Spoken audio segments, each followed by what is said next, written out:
Hey everyone, welcome to week 3 of my weekly devlog for the new game. This week I wanted to focus mainly on the UI and getting things set up for the title and menu selection.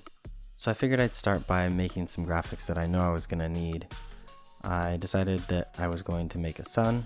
I wanted to have this on the title screen as just a little bit something extra. I tried a couple of ways and ultimately I decided on one that was a little more plain. And I also set up a background. It's nothing more than a few stars on a black screen.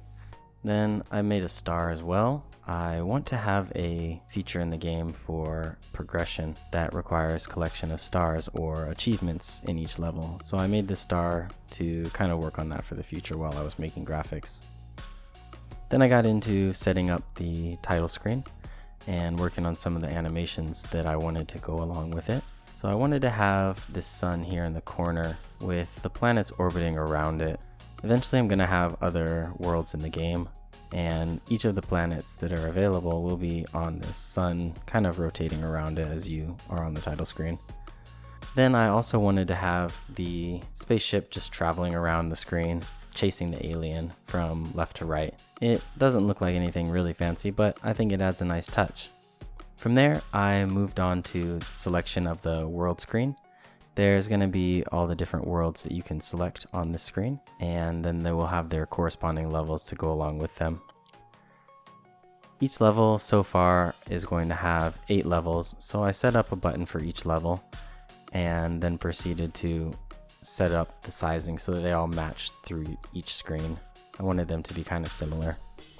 Finally, I got along to setting up the actual level setting screen. This is the screen that you will actually select play for the level. You can look at the achievements that are required. Once I got all of that set up, I moved on to setting up the buttons so that they actually went between screens.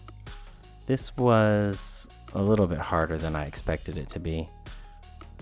I wanted to be able to choose a world and have it show the levels for that world. And I was having some trouble keeping track of where we were with respect to clicking the back button or moving forward.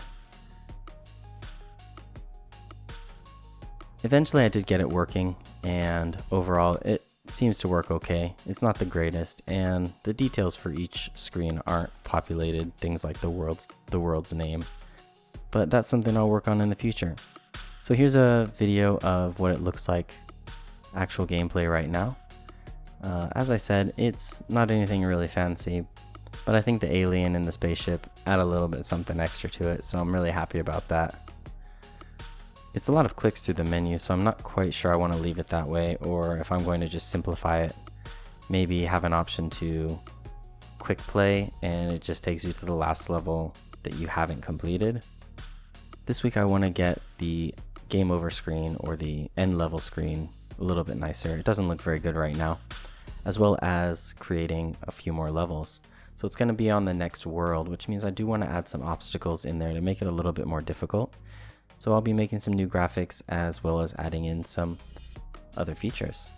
So that's where I'm at this point. I hope you enjoyed this week's devlog, and I look forward to continue working on this game over the next week and showing you what I've got completed by the end of this week. Later.